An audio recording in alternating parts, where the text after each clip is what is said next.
Buongiorno ragazzi e benvenuti in Italian for Beginners. This is the book for this course. So if you're following the course, you're going to want to pick it up. It's available through Amazon in the US and Australia, as well as I'm sure other countries.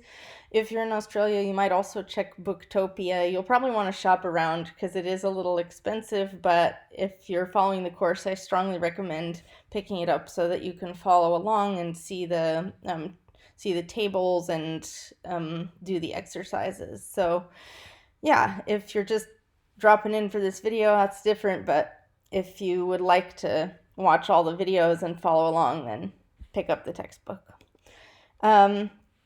Allora, oggi parliamo di due verbi molto comuni, conoscere e sapere.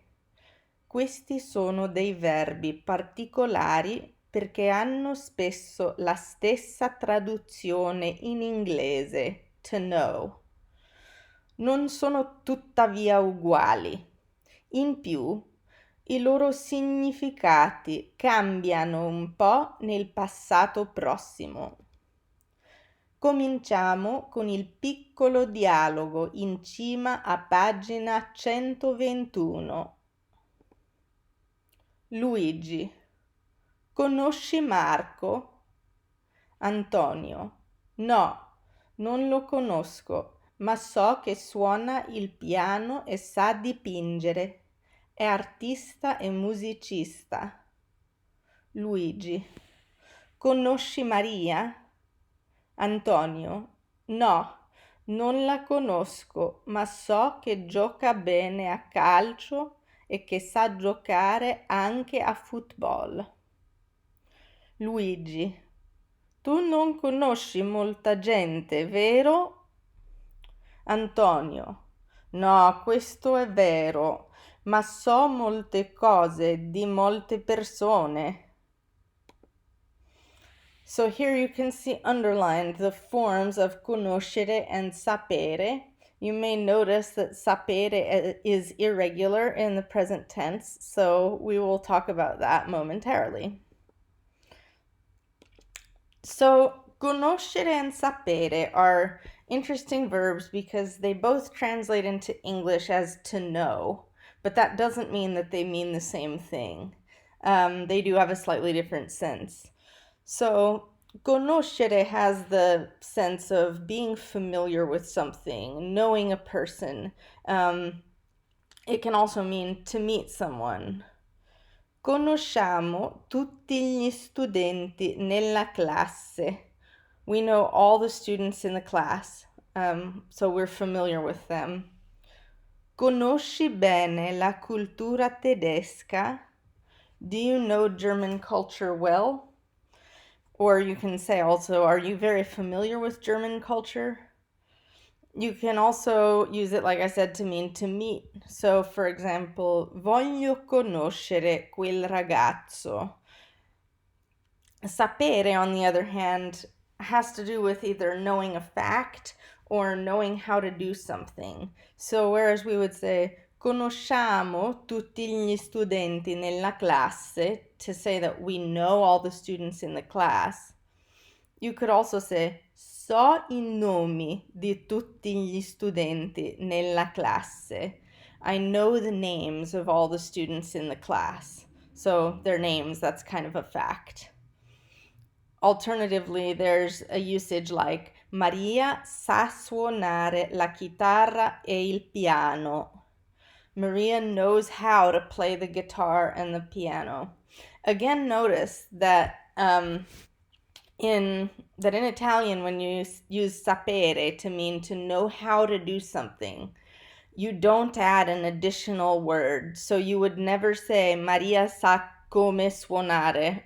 For example, you would say Maria sa suonare, and the verb sapere encompasses to know how. Sapere is irregular in the present tense. So here's a little chart. Io so, tu sai, lui, lei o lei formale sa, noi sappiamo, voi sapete, and loro o loro formale sanno. So you can see that it's actually regular in the voi form. Sapete is the conjugation you would expect, but in each other person, it's irregular in the present tense. This is obviously a really common word, so you're going to want to spend some time to memorize the conjugation. So sometimes when you're using sapere, the pronoun lo is used to refer to whatever is known. So in Italian, instead of saying I know, a lot of the time they'll say I know it. So, sai come si chiama quella ragazza? No, non lo so. Sometimes the question could even be phrased with lo as well. So you could say, lo sai come si chiama quella ragazza? In the positive sense, you could say, sai che non è possibile arrivare in centro con l'autobus? Did you know it's not possible to get downtown on the bus? Sì, lo so bene. So in the passato prossimo, sapere has a slightly particular meaning, which is to find out. So you can say, abbiamo appena saputo che ci sono compiti. We just found out there's homework. In other tenses, you would probably use the verb scoprire to mean that. So, se mamma scopre che siamo usciti, siamo proprio nei guai. If mom finds out we went out, we're in big trouble. This is a good expression, essere nei guai, to be in trouble, which can either mean somebody is mad at you, or it can also just mean you're in a bad situation. So conoscere also has a special meaning in the passato prossimo, a little more similar to the meaning in the present tense, which is to meet. So when you say, Antonia, hai conosciuto Mario? You would say, or the translation would be, Antonia, have you met Mario?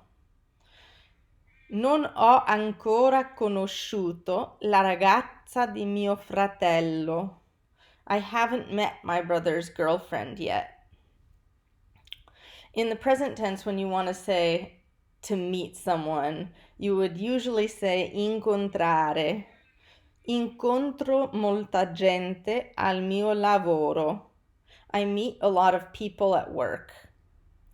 So I wanted to mention this word la gente because it's come up a couple times. In Italian, there are two ways to say people.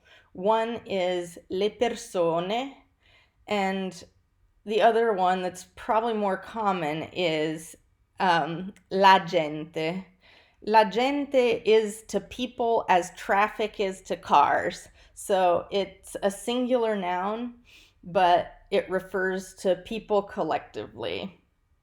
So I just wanted to add a note about that. If you want to express to meet in the sense of to meet up with someone, you also use incontrare.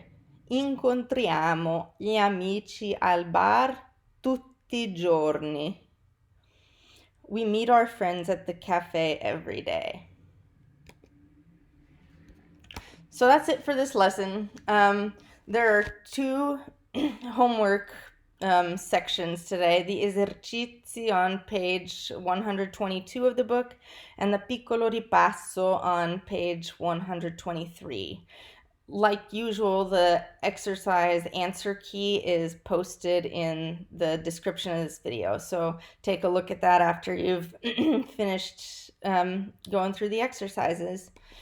The next lesson is going to be the vocabulary list for chapter 5. So tune in next time. That's it for this lesson. If you found this video helpful and don't want to miss the next one, please subscribe. Feel free to ask any questions in the comments, and I also welcome corrections from native Italian speakers who notice that I've made any mistakes or given any inaccurate information in this video. So that's about it. Thanks for watching, and until next time.